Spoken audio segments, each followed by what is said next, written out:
Hey guys, welcome back to a brand new Ninjago video here on the channel. My name is TannerFishies. In today's video, we are going to be reviewing the brand new Ninjago book known as The Quest for the Lost Powers, which is a confirmed to be canon Ninjago storyline taking place after Ninjago crystallized, but before the upcoming Ninjago 2023 series, whatever that will be called. This book was just released today officially in the United States, and I have read through the entire thing, and I do have some thoughts. Now, for a couple of quick disclaimers, this review will just be my own opinion. Keep that in mind. Also, this review will contain spoilers for the book itself. I will be diving into some very important plot detail, and if you want to read the book for yourself and be spoiler free, you might want to avoid this video or maybe come back after you've read the book. But for those of you guys that don't care about spoilers, or for those of you guys that don't plan on reading the book and just want to know what happens, well, welcome. We're going to be going through all of that in today's review. And with that being said, for my final disclaimer, I am not going to be diving super deep into the plot for today's video. This review will just be my own perspective of the book itself, and in terms of quality, how it holds up compared to other Ninjago stories out there. We will be touching on the story, but this will not be a story explained type of video. This is just my thoughts, my review. I do plan on making more videos later this week,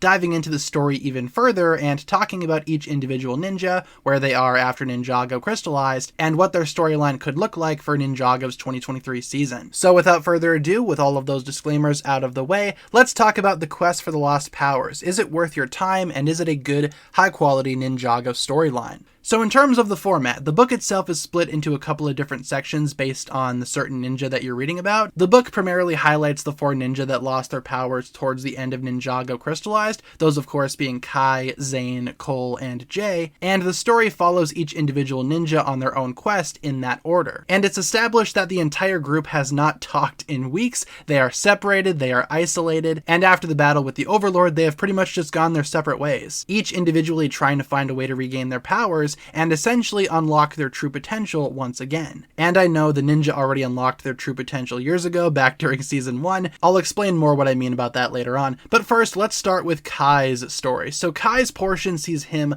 at his lowest point. He's in fact lower than low, lower than any of the other ninja at this point. He's mean to everybody, even Skylar. And in a way, I loved it. I loved seeing Kai not only sad, but mean and dark. It shows his vulnerability, and it shows how dark he can be if given the opportunity. He's the most emotionally vulnerable, and that's not a bad thing. I thought the character in this book very much was Kai. Like I said, Skylar's in this chapter as well. Each of the ninja kind of have a partner that they hang out with. For Kai, it's Skylar. And the two of them team up in this chapter. That was really fun to explore. The Kai and Skylar dynamic is always fun, and I really like them together as a couple. The book does call them a couple multiple times throughout the chapter, so make of that what you will. Essentially, Kai regains his firepower while defeating the Fire Fang, which was one of Vesphira's snakes from way back in season 11, and along with Skylar and several villagers, he is able to unlock his true potential yet again, realizing something similar to what made him unlock his true potential back in the day, where he shouldn't prioritize himself, rather he should prioritize those around him and desire protection for everybody. I really liked this chapter, and I'm not the biggest fan of Kai personally, nothing against Kai as a character, I think he's awesome, he just so happens to be my least favorite ninja,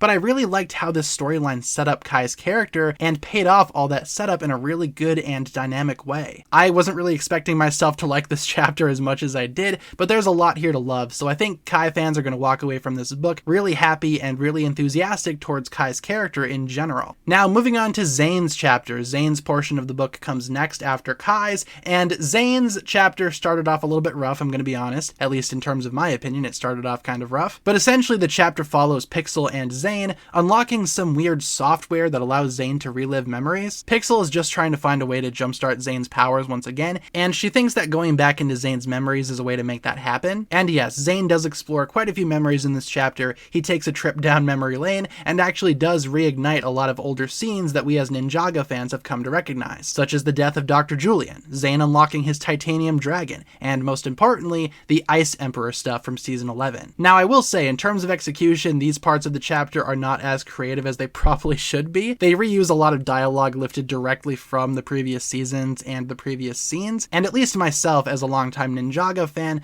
found this to be pretty repetitive, but it was cool seeing Zayn watch his younger self live out memories that Zayn himself doesn't remember. We do see parts of Zayn's life after Dr. Julian disabled his memory switch, so these scenes were brand new. But seeing these memories play out, Zayn realizes who he is again, realizes that he will always be Zayn, even if he holds different identities, which is kind of a double-edged sword, especially with the Ice Emperor Emperor stuff, which the book explored excellently. Prior to reading the book, it came out that the Ice Emperor would be featured in this book, and yes, he is, and they do a great job of explaining that. At least in my opinion, they do. Now, during a glitch in the memory software, Zayn is actually able to communicate with his Ice Emperor self, come face to face with that persona, and actually communicate with him physically. And he actually does fight him. So in a way, there's a Zayn versus Zayn battle in this chapter, in which Zayn himself fights evil Zayn. And eventually, Zayn comes to realize that he's going about this the wrong way, and he ends up forgiving himself for his actions as the Ice Emperor, and that, in a way, jumpstarts his powers returning. By Zayn accepting who he is and fully embracing himself, no matter what persona he takes, and I appreciated that. I thought the chapter started off trying to retread older ground,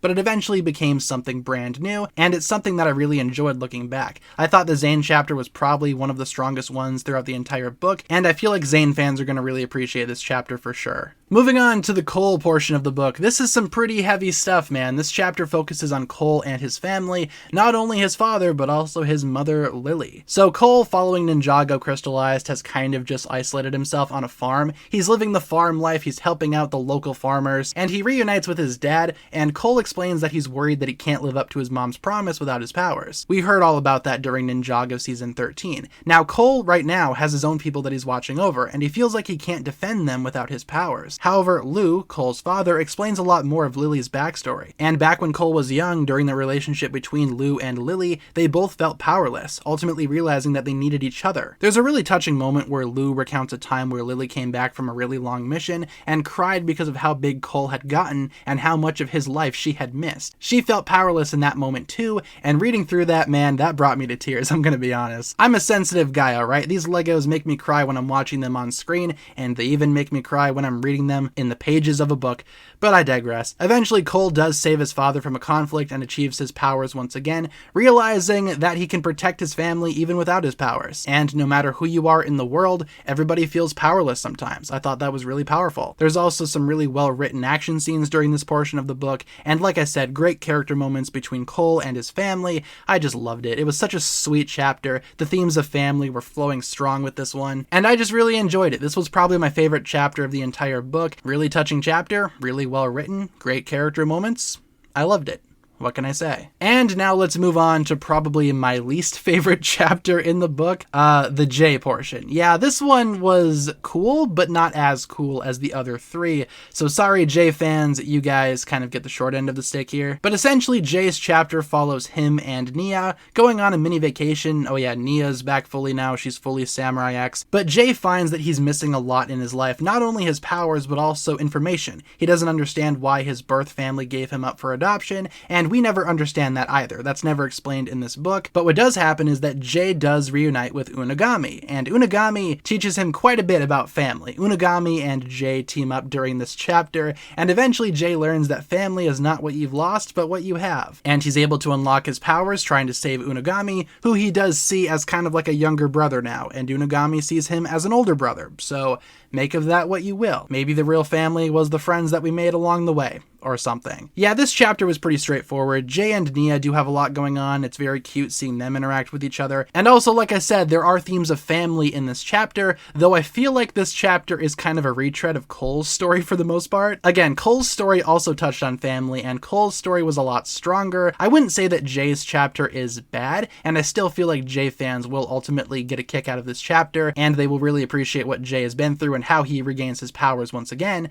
but I feel like this was the weakest chapter overall to me personally. And that's where the book ends. There is no chapter for Nia, there is no chapter for Lloyd. In fact, Lloyd fans, you're probably not going to get much Lloyd action during this book. He only appears in a couple of sentences. He's not a focal point of the book. Nia fans have a little bit more going on, but Lloyd fans, yeah, this book really isn't focusing on Lloyd all that much, but I kind of enjoy that. Overall, this book is very much centered on the original 4 ninja, and I liked that. I also enjoyed how the ninja got their powers back by basically retreading their true potential. I can see why some people would say that it's a little bit repetitive or a little bit unoriginal. I myself had those feelings too, but looking at the entire book as its own separate thing, it's great for the characters, but as Ninjago fans, yeah, we've seen this before. It might be too familiar, but maybe that's just because of the difference in time. Me being a longtime Ninjago fan, it kind of just took me back to the simpler times, you know? And I really appreciated that about this book. And also, like I said, there's some powerful stuff for these characters. I feel like Ninjago fans are going to have a blast with this book. I think it's really well written. I think the artwork is also really great where artwork is provided. The book is primarily just just, you know, dialogue and text. But there are some pictures every now and then, and they're pretty. You've seen them throughout the duration of this video, I'm sure. I still don't think that having the ninja get their powers back in a book is the best idea. At least it's not the best idea for the entire Ninjago, you know, series,